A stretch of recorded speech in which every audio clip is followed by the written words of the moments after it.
The Girlfriend Experience. It's a new TV drama based on the 2009 film by Steven Soderbergh. It stars Riley Keough, the granddaughter of Elvis Presley. She plays a law student who enters the world of high-end prostitution.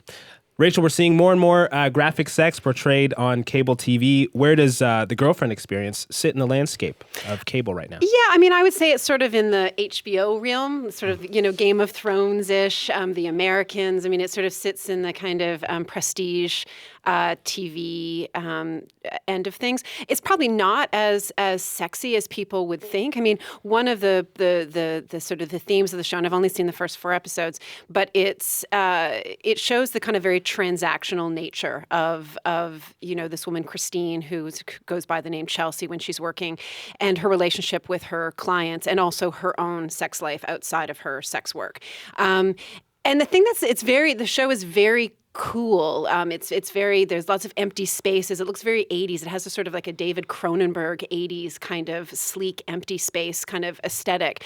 And so there's something about the sex that feels very cold and removed. It's not sort of like a warm kind of porny show. It sort of feels like high art and like it's trying to make a deep statement about sex and sexuality. Stephen, where does this sit for you in the cable landscape? Well, to me, it's a bit different because the sex is actually pretty gruesome. I mean, transactional, I guess, is the right word for it, but it's not like Game of Thrones where, they invented the word sex position for it, where like there's naked bodies while somebody's explaining plot, as like a way of like, sex position. It's a way of like advancing the plot while making sure that people watch in the most lazy way. The sex here isn't really like that. The sex here is more sort of like, well, transactional. It's like swiping an ATM machine, like is the feeling it has.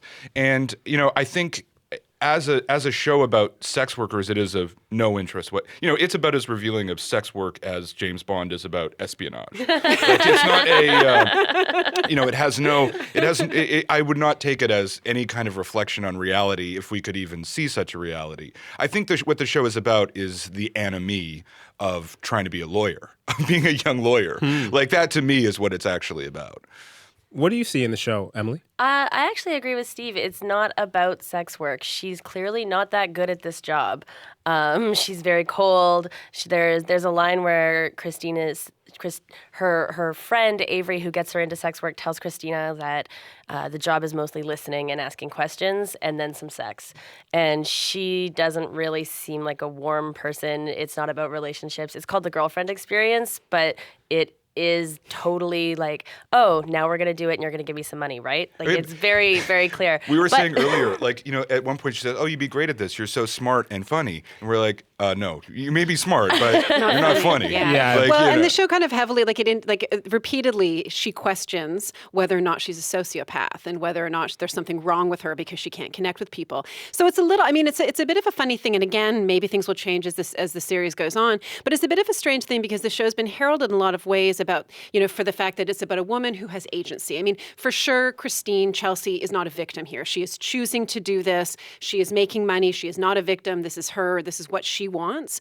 But then she's also a sociopath. So it just seems a bit troubling to me to sort of have a show that's sort of about female agency and, empowerment. And yet she has to be sort of cold and calculating and kind of emotionally removed. In order to have agency. In order to have that. And I think that there are other shows, something like Catastrophe, the British series Catastrophe, which is about married sex, and it's very warm and funny and comedic. I think that there are shows like that, or even The Americans, where I think the sex is much more revealing about a character's personality. And Christine in this is a bit of a cipher. She's a blank. Is there a comment in this show about Christine's choices, about sex work and prostitution? I think that it's very unrealistically set up. So it's hard to, I feel like the showrunners are trying to provide us with some sort of comment, but to Rachel's point earlier, it's very glassy. It's just a surface level thing. We get like 2 minutes to see her establish relationships with her clients, and it's not really fulfilling. Then we get 30 seconds of sex in a hotel bathroom. Then she's on to the next thing, and we don't really get to understand her psychology except for her literally asking us if she's a sociopath. Yeah, to me, it's more about like wanting stuff. It's like, why are you doing this to have it's like basically selling your soul for a marble tabletop. Although the trick here is that the prostitution isn't the way she's selling her soul, it's law school. Right. And so you get the $900 bottle of wine and the bottle of champagne to go with it.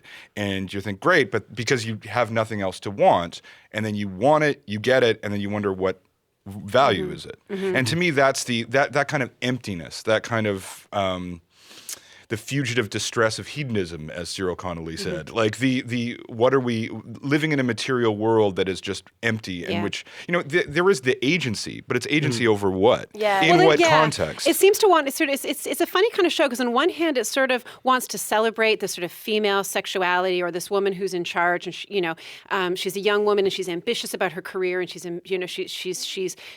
making all these choices about her sex life.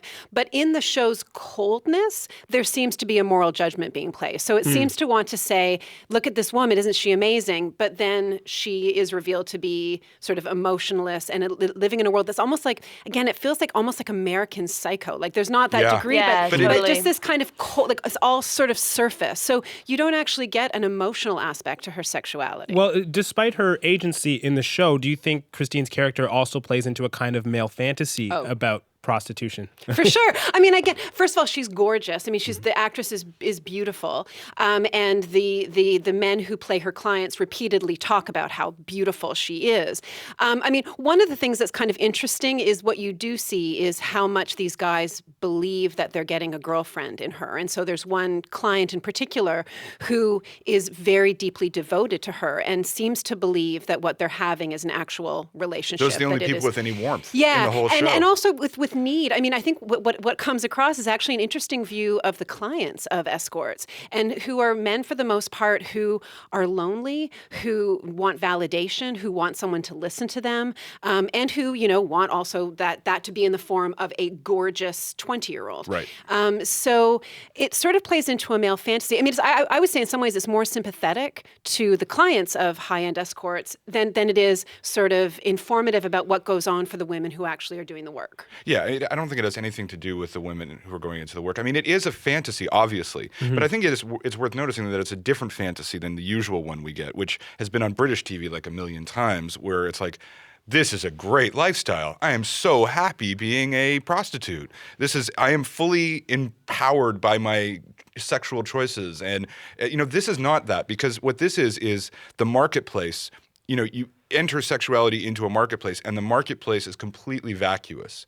And the vacuousness of the marketplace is for men and women both, right? And any humanity or warmth in it comes from deliberately misunderstanding the nature of the transaction, which is the men. So the men are warm, but they're also all suckers, right? And so I don't know that they're suckers. Well, they're engaged in something. They believe something to be true, which we know isn't true. I don't know that that's the case either. I mean, in one of the scenes with one of her first clients after she joins a firm run by this woman named Jacqueline, so this woman named Jacqueline sets up appointments for Christine and Chelsea, and there's a scene where she goes to a hotel with this guy, and he goes to the bathroom and leaves an envelope on the table, and then she counts the money and puts it in her purse, and then he comes out and says, "Are we good?" And then it happens. I don't think that they're I think that the fun is in pretending this is the case. No, I'm talking about the ones in the later episodes, like the old guy who's lost his wife, who basically treats her like almost like a daughter, really. It's so creepy. And then the other guy, the guy who really gets, what's his name? I can't remember. Well, on that point, I mean, last question to you, Rachel. So Steven Soderbergh, who's the executive producer here, he says Christine is a superhero. Others have called her an anti-hero because of precisely that coldness. How do you see her? I mean, again, it's hard. I mean, I feel like the way that it's either in the acting of Riley Keough or it's in the way that the character has been written. She is a blank onto which everyone projects something. So it is and so in a way, I think it's kind of disappointing for at this point anyway in the series, because I think it doesn't really actually give a voice to women who work as escorts. I think a movie like Tangerine is a much better depiction of women who work in prostitution and work in the sex trade, because I think for her it's like everyone just projects what they want on her, and maybe that's the point of maybe that is ultimately the point of the show, is that we don't really know what these women we don't hear from these women, so we project all these values or judgments on them, and we actually don't know what's really going on for them.